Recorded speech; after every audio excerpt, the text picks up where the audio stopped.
Good day everyone. So I will be discussing the numerical reasoning part ng civil service exam ninyo. And then my name is Hazel Mae Diza. So dito sa module na to, magbibigay lang tayo ng mga sample questions na mga posibleng lumabas doon sa exam nyo. So ito yung mga topics na kailangan yung reviewin before taking the exam. Nandito yung basic math. So, under basic math, kasama dito yung LCM or yung least common multiple, yung greatest common factor natin. So, kailangan familiar din kayo sa integers. And yung PEMDAS natin and operation on real numbers. So, pag sinabi nating PEMDAS, that is yung parentheses, exponent, multiplication, division, addition, and subtraction. So, ito yung sequence ng pagkakasunod-sunod kapag nagsosolve kayo ng isang equation. So, kailangan familiar din kayo sa fractions, decimal, percent, and yung conversion of these three. And then, andyan din yung number sequence natin. So, usually, pag number series, so, karamihan, yan yung geometric and arithmetic sequence natin. So, karamihan, pero hindi lahat. And then, under algebra, that is solving an equation that is solved for the value of usually x. And then, papasok din dito yung quadratic equation natin. And then, syempre, andyan yung area and yung perimeter. So, under area ng rectangle, circle, and trapezoid. And then, dapat familiar din kayo kung paano mag-solve ng word problems. So, under word problems, we have number word problems. So, andyan yung age problem, consecutive number problems, mixture problems, perimeter problems, motion problems, coin problems, simple interest problems, investment problems, work problems, discount, quadratic word problems, the Venn diagram, ratio problems, and digit problems. So, itong mga topics naman na to na unti-unti yan na nadidiscuss mula elementary hanggang sa high school. So, mas humihirap lang yung topic. So, pero alam natin na familiar tayo sa lahat ng topic na to. So, dito, what is the least common multiple of 21 and 15? So, kapag sinabi nating least common multiple, yun yung smallest number among all multiples of 21 and 15. Syempre, dapat common yung multiple na yon. So, ano ba yung mga multiples of 21? So, pag sinabi natin multiples of 21, kasama dyan yung 21, hindi equal. So, multiples of 21 ngayon ay 21. So, andyan din yung 42, 63, and so on. And then, ano naman yung mga multiples of 15? So, andyan yung 15, 30, 45, 60, and so on. So, yan yung mga multiples of 21 and 15. Pero kapag naghahanap tayo ng least common multiple,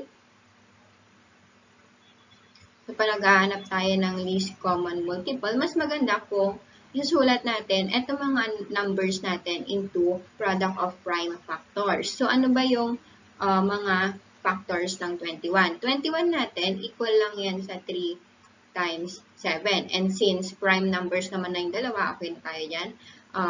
15 natin, equal yan sa 3 times 5.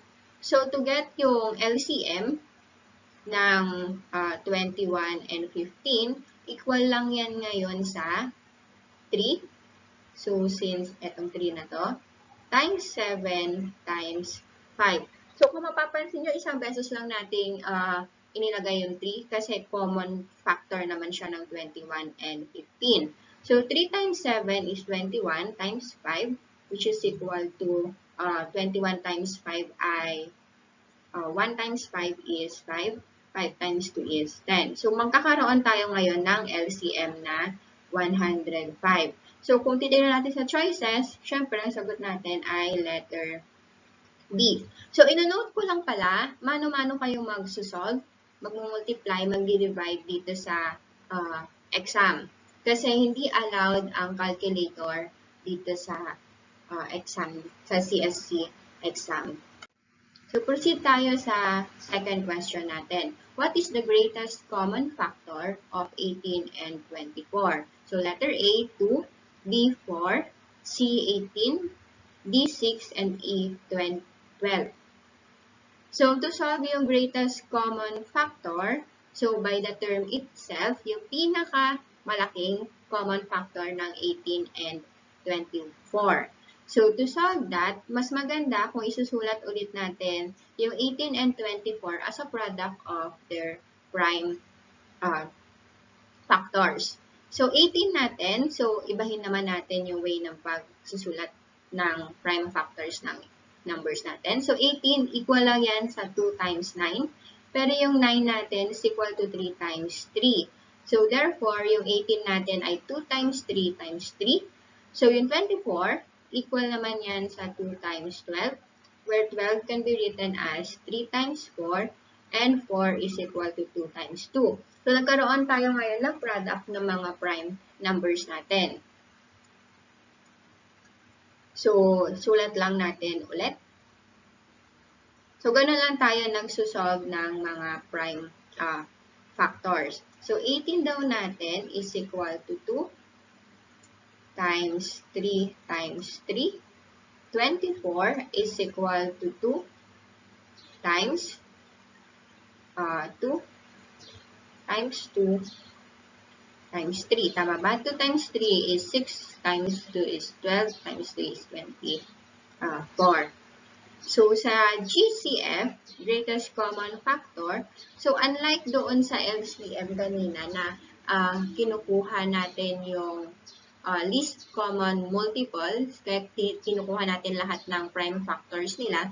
So, dito sa greatest common factor, kukunin lang natin yung mga common factors ng product ng common factors ng 18 and 24. For this case, ang common factor niyan ay 2 and 3. So, therefore, yung GCF ng 18 and 24 is equal to 2 times 3 or equal to 6. So, therefore, kung sa choices, meron tayong sagot na letter D. For number 3, so nag-a-add lang tayo ng 2 integers. So, dito sa addition of integers, kapag pareho sila ng sign, pareho silang positive, usual addition lang yan. Kung pareho silang negative, i-add mo lang yung 2 numbers and then kukunin mo yung negative sign. So, ininegate lang natin. Ngayon, kapag opposite yung sign nila, for example, dito sa case na to, meron tayong negative 15 and positive 23, isusubtract lang natin yung dalawang numbers. So, usual subtraction. And then, kukunin mo yung sign ng yung sign ng mas malaking number. So, for this case, 23 minus 15 lang to or equal sa 8. Pero since mas malaki yung positive yung number na 23 kaysa sa 15, kunin natin yung sign ng 23 which is positive. So, ang sagot lang natin dito is positive 18. So, bakit kailangan pa natin isa-isahin to? Kasi nga, hindi allowed yung calculator. So, dapat alam nyo mag-add, subtract ng mga integers natin, kahit positive or negative pa yan. So, proceed tayo sa sample question number 4. So, sa number 4, 6 times 15 over 9. Okay. So, dito, nagmumultiply tayo ng whole number sa fraction. So, etong whole number natin na 6, pwede din natin yung isulat as 6 over 1 times yung 15 over 9. And kapag nagmumultiply tayo ng fraction to fraction, yan lang yung numerator times numerator over denominator times denominator. So, 1 times 9 lang yan. So, 9. And then, syempre, since fraction yan, kailangan yung siyang isulat sa lowest term. So, to write that, mas maganda kung naka-factor into prime numbers yung mga given numbers natin. So, 6 natin ay 2 times 3. 15 ay 3 times 5. Over 9 is equal to 3 times 3. And kung mapapansin nyo, pwede natin cancel yung 3 times 3 times 3. So, may iwan tayo ng 2 times 5 which is equal to 10. So, dun sa choices natin, obviously, ang sagot natin ay letter E. For number 5, compute negative 9 times 3 plus 1 over 2 times negative 1 minus 2. And then, for our choices, so meron tayong A, 6, B, negative 6, C, 7, D, 8, and E, negative 8. Kapag nagko-compute kayo neto, huwag niyong kakalimutan yung tinatawag nating PEMDAS. So, ito yung order ng computation natin. So, meron tayong parenthesis. After nyan, exponent, multiplication, division, addition, subtraction. So, dun sa given natin, negative 9, 3 plus 1 over 2 times negative 1 minus 2. So, simulan natin syempre doon i-compute yung nasa loob ng parenthesis. So, the rest, kokopyahin lang natin. 3 plus 1 ay obviously 4. Over negative 1 minus 2. So, parang nag-a-add tayo ng negative 1 plus negative 2. So, 1 plus 2 ay 3. So, since pareho silang negative, equal lang yan sa negative 3. After nyan, sabi dito, exponent, wala naman ng exponent, and then multiplication. So, pwede nyo sundan to, or pwede na kayong mag-cancel kaagad dito. So, sundan na lang natin yung PEMDAS. So, 9 times 4 ay 36. So, since negative yan, meron tayong negative 36. Over negative 3 times 2 ay negative 6. Negative 36 over negative 6. So, negative over negative. So, meron tayong positive number.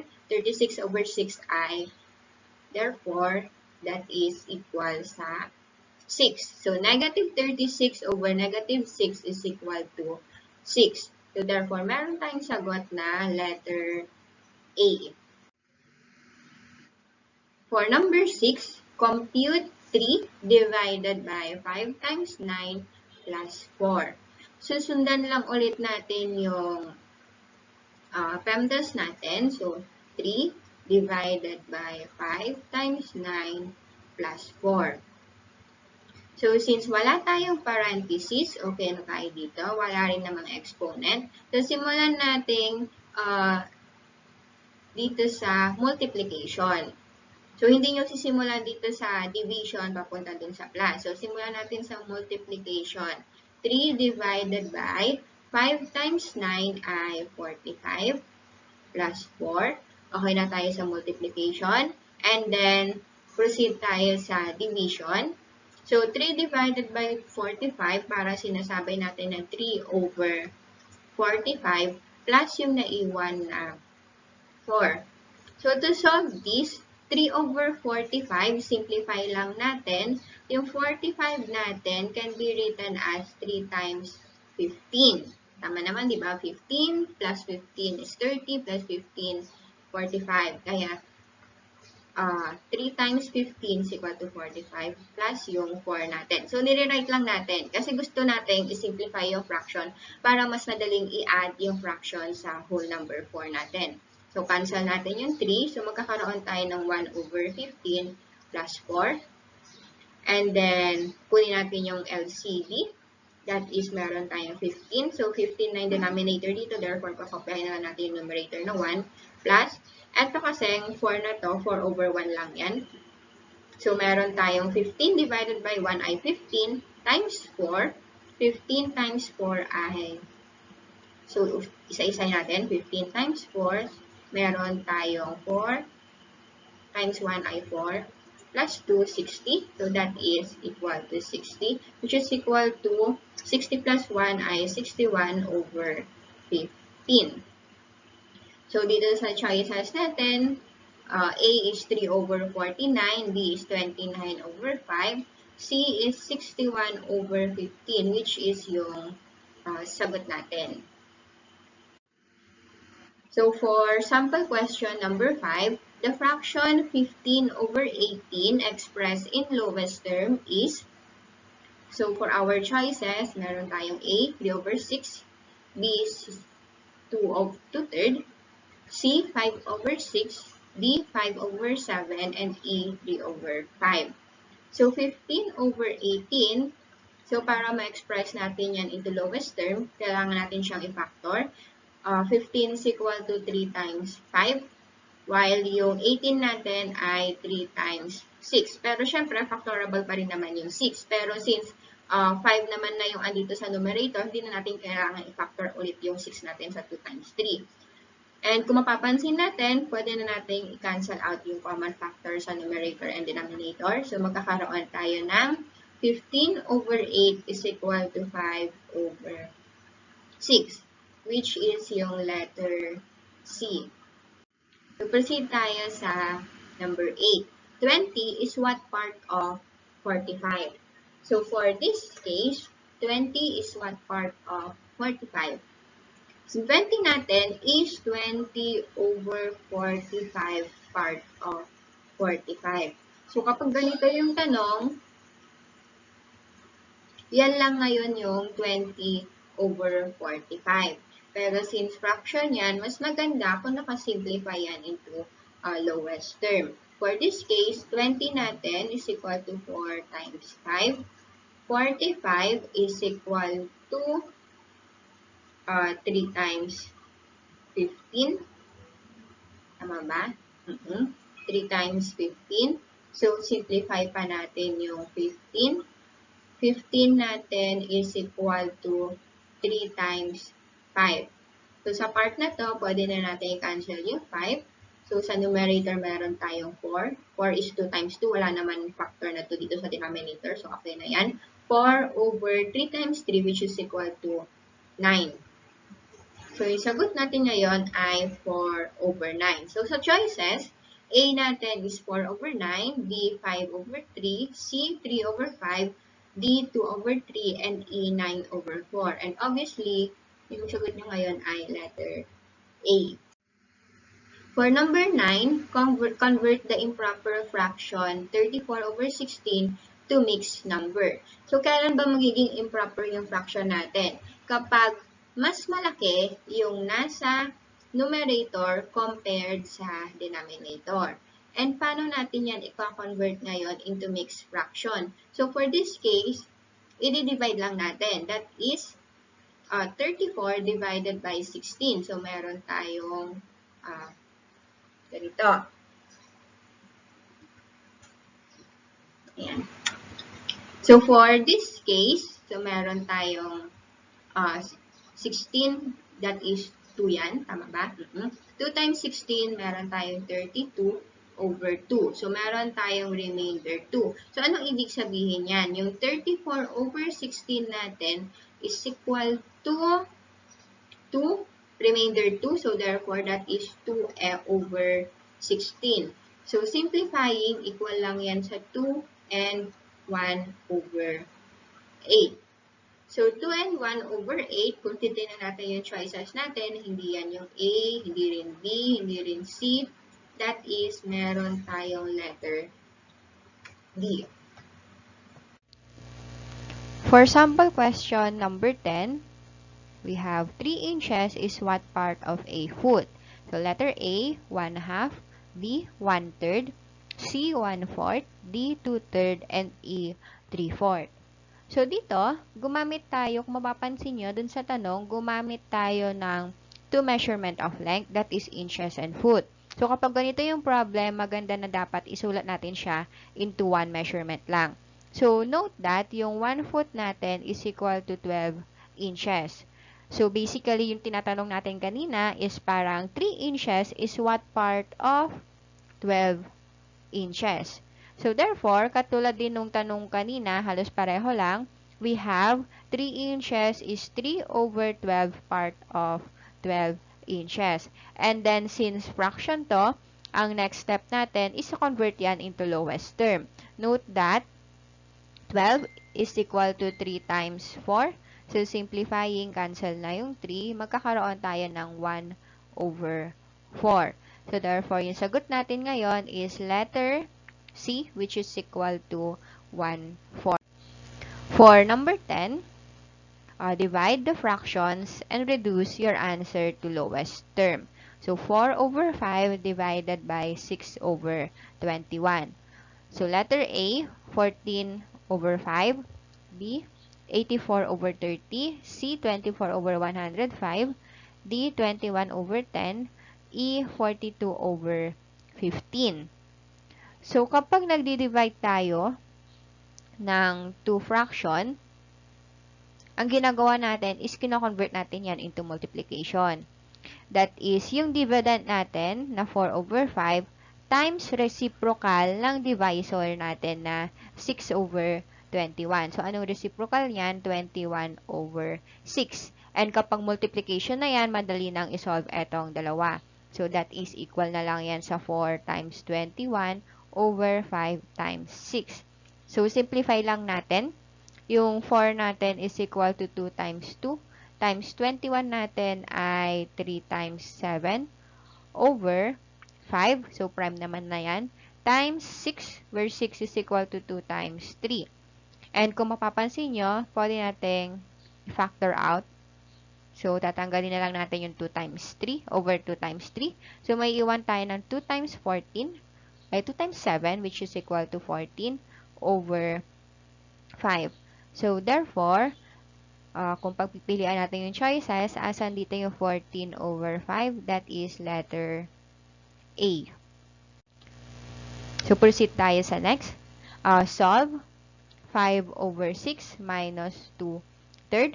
So, similar naman, halos pareho lang din sa kanina. Kapag nag-add or subtract tayo ng 2 fraction, kailangan natin i-compute, kailangan natin equate. I mean, dapat pareho yung denominator nila para madaling i-compute or add, subtract yung dalawang fraction. So, for this case, yung LCM or LCM ng mga denominator natin or tinatawag nating LCD is equal to 6. Yun yung least common multiple ng 6 and 3. So, ngayon, next step natin, 6 divided by 6 is 1 times 5. So, 5 na to. Minus, kasi minus yung dito, 6 divided by 3 is 2. Times 2, we have 4. And then, computing, 5 minus 4 is 1 over 6. So, doon sa choices, A natin is 1/4, B is 3 over 2, C is 2/5, D is 2/3, and E is 1 over 6. And obviously, yung sagot natin ngayon ay yung letter E, which is equal to 1 over 6. Kung ayaw nyo naman ng ganitong way ng pag-add or pagsusubtract ng dalawang fraction natin, pwede naman na ang gawin nyo dito sa second fraction natin na 2/3, papalitan natin or i-rewrite, hindi natin papalitan, i-rewrite natin yung fraction natin such that pareho sila ng denominator. So, yung first fraction natin is 5 over 6 minus 2/3. So, ano ba yung kailangan ng 2 para maging 6? That is, obviously, 2. So, kung gusto natin mag-multiply ng 2 sa denominator, dapat gano'n din yung gagawin natin sa numerator. So, kung baga nag-multiply lang tayo ng 2 over 2 is equal to 1. Kaya walang nagbago doon sa given natin. After that, simplifying, equal lang yan sa 5 over 6 minus 2 times 2 is 4 over 3 times 2, which is equal to 6. Since pareho na sila ng denominator, usual addition or subtraction na lang sa numerator ang gagawin natin. Meron tayong 5 minus 1, which is equal to 1 over yung denominator natin na 6. So, proceed tayo sa next question. What is 4.5 times 0.01? Letter A, 0.45, B, 4.5, C, 0.045, 45, D is 0.0045, and E is 45. So, for this case, uulitin ko, hindi allowed yung calculator, kaya dapat marunong kayong mag-multiply ng 2 decimals. So, 1 times 5 is 5, 1 times 4 is 4, 0 times 5 is 0, 0 times 4 is 0, 0 times 5 is 0, 0 times 4 is 0, and then saka natin i-add yan. So, meron tayong 0, 0, 4, 5. And note that, ilan ba yung decimal places dito? So, meron tayong 1, and then i-add natin doon sa pangalawa, 2, 3. So, therefore, dito sa product natin, kailangan merong 3 decimal places. 1, 2, 3. So, andito ngayon yung decimal point natin. So, yung sagot natin ngayon is equal to 0.045. And sa choices, that is equal lang dito sa, that is yung letter C natin. So, for sample question number 14, what is 9.3 minus 3.71? So, kapag nag-add or subtract naman tayo ng dalawang decimals, importante na kailangan naka-align yung decimal points natin. Unlike sa product, hindi naman importante kung naka-align o hindi.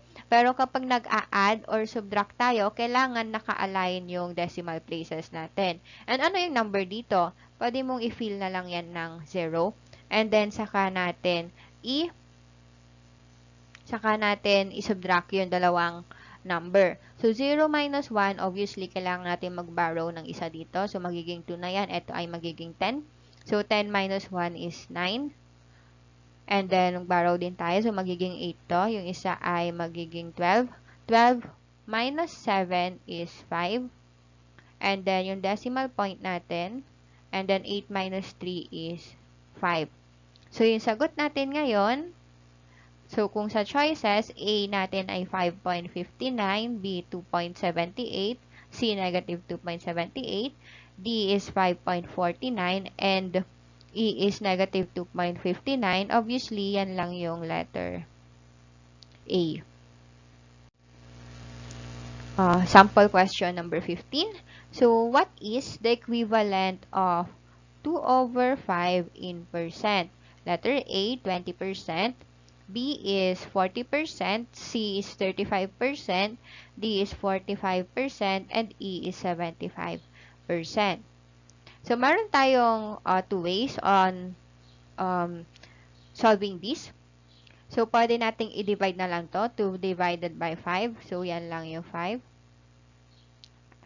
Obviously, 0 yan. 0. So, meron tayong 2. So, maglagay tayo ng decimal points dito. So, bring down natin yung 0. 20 divided by 5 is 4. 4 times 5 is 20. So, 0. So, eto daw 2 over 5 equal daw yan sa 0.4 in decimals. And kapag kinonvert natin into percent, magmumultiply lang tayo ng 100. And magkakaroon tayo ng 40%. Or kung minsan, minimove lang natin ng 2 decimal places etong decimals na to and then lalagyan lang natin ng percent. Obviously, yan yung letter B. So, another way on solving this, since kapag sinabi kasi nating percent per 100, so etong 2 over 5, gawan natin ng paraan, kung madali lang naman yung number, para maging 100 yung denominator. For this case, pwede tayo mag-multiply ng 20 over 20 or equal to 1. So, hindi natin binago yung given natin. So, magkakaroon tayo ng 2 times 20 is 40 over 5 times 20 which is equal to 100. So, meron tayong 40 over 100. Since per 100, yung percent natin, by definition, equal lang to ngayon sa 40%. Which is yung letter B lang din. So, for number 16, convert 125% to decimal. So, letter A is 125, B 12.5, C 1.25, D 0.125, E is 0.0125. So, meron tayong percent dito. Obviously, di-divide lang tayo ng 100. So, magkakaroon tayo ng 1.25 in decimals. So, that is letter C. Or dito mismo, kapag nagka-convert tayo ng percent to decimals, i-move nyo lang etong decimal point na to ng 2 decimal places. So, andito na kaya yun. So, parang ganun din doon sa question number 15. Kapag from decimal to percent, mag-move tayo ng 2 decimal places to the right. Pero kapag percent to decimals, mag-move tayo ng 2 decimal places to the left. So, next question. Find the next term in the sequence 3, 6, 9, 12, blank. So, for letter A, 16, B, 12, C, 14, D, 13, E, 15. So, dito sa series of number natin, 3 to 6, note that nag-add tayo ng 3. 6 to 9, nag-add tayo ng 3. 9 to 12, nag-add ulit tayo ng 3. Therefore, obviously, yung next number doon sa sequence natin, mag-add tayo ng 3. That is 12 plus 3, which is equal to 15. That is letter E.